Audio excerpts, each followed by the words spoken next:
If you've ever scrolled through the internet and felt frustrated by how confidently people post without backing anything up, you already know the problem I want to tackle in today's lecture.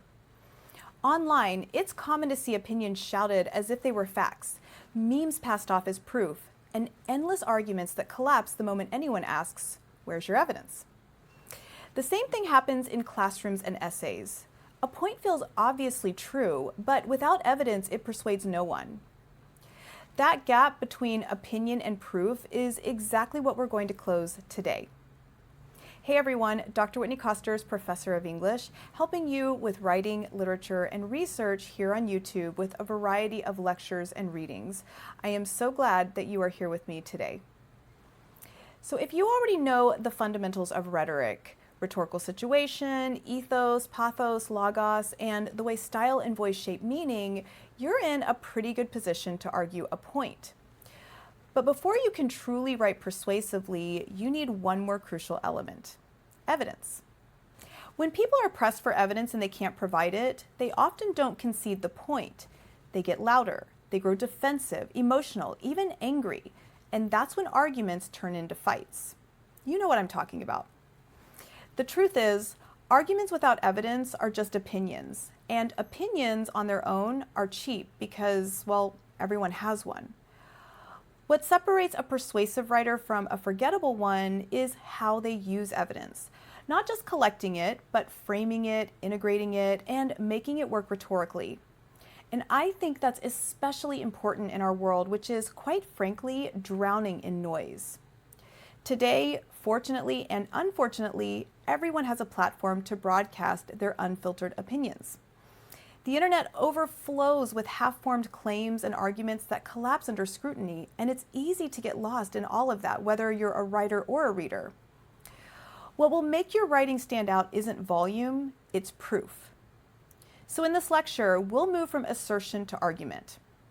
Take this statement: fast food is bad for society. That's just an assertion. But if I say, fast food contributes to obesity, diabetes, and environmental damage, as shown by CDC data, nutritional studies, and sustainability reports. Now I have an argument that I've provided reasons, pointed to evidence, and built something that demands to be taken seriously.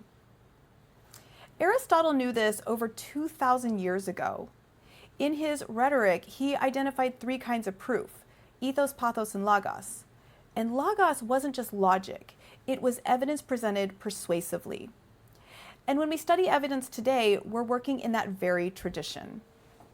So let's walk through the main kinds of evidence and how to use them effectively. Facts and statistics. These appeal to logos. They can be powerful, but only if you frame them. If I say 1 in 5 children is obese, I'm presenting a statement that on its own falls flat. But if I say 1 in 5 children is obese, which means in a classroom of 25 students, 5 are already living with serious health risks, the statement gains urgency and weight. In other words, stats persuade when we translate them into human terms. Expert testimony. This appeals to ethos. Now, authority matters, but name dropping isn't enough. For instance, if I said, Dr. Smith says sugar is harmful, that's weak compared to Dr. Smith, a pediatric nutritionist at Johns Hopkins, argues that excessive sugar intake rewires children's taste preferences, making them crave sweetness more intensely over time. That's stronger because we now know who Dr. Smith is, why she matters, and how her expertise supports the claim. So introduce your sources like keynote speakers. Examples and anecdotes. These appeal to pathos and humanize the abstract. Take the example, some kids get sick from fast food. That's pretty forgettable. But 9-year-old Maria developed type 2 diabetes before middle school. Her doctors traced it to the sugary drinks and fried food she ate daily.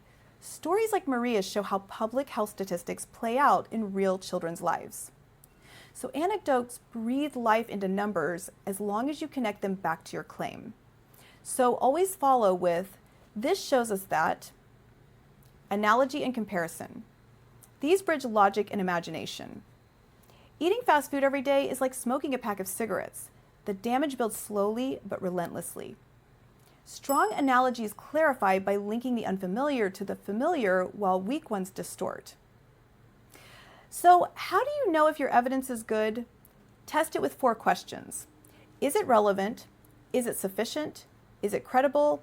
And is it framed? Think of a courtroom.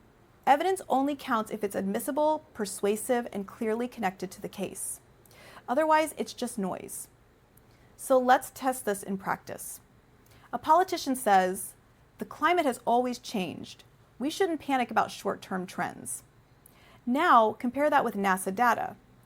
Earth's average surface temperature has risen about 2.1 degrees Fahrenheit since the late 19th century, with most of the warming in the past 40 years. Both are claims with evidence, but one is vague and dismissive while the other is specific, sourced, and urgent. The way you frame evidence truly does change everything. Now, this is where a lot of students go wrong, dropping evidence instead of integrating it. For example, according to the CDC, 1 in 5 children is obese. That's just sort of dropped in and comes off as flat. Let's revise it to, according to the CDC, 1 in 5 children is obese, a stat that should alarm any parent because it means health problems once reserved for adults are now appearing in elementary schools. Here, the evidence is integrated. The difference is answering the unspoken question, so what? So an easy and simple trick to remember is, after every piece of evidence, write, "This matters because." Even if you delete the phrase later, it forces you to frame your proof. In other words, the best arguments don't just pile up facts, they weave them into stories. Journalists know this. I mean, they don't begin with 2,000 homes destroyed. They begin with, "Sarah stood in front of her burned down home, clutching her child's backpack, the only thing she managed to save." Then they add, "She is one of 2,000 families displaced by the fire." Story first, then statistics.